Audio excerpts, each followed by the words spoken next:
How to change MetaMask Secret Recovery Phrase.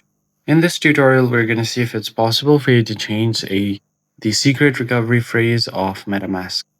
The first thing you can do is open up your MetaMask.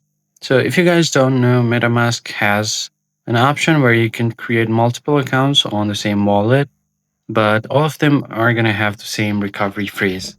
So since it's an EVM wallet here, what you can do is use the other wallet and import it here so that you can have a different recovery phrase.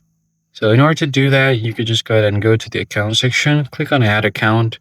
And if you go ahead and create a new account, all of them are going to have the same recovery phrase. So you can go to any other EVM wallet like Phantom or Trust Wallet.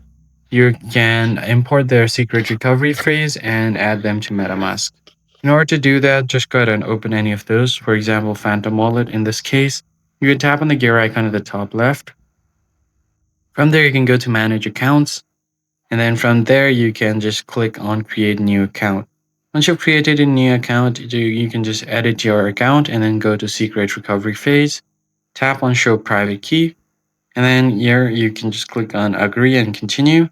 And you'll have your private key here. You can just copy this and go back to MetaMask. Click on the account dropdown on top on account 3.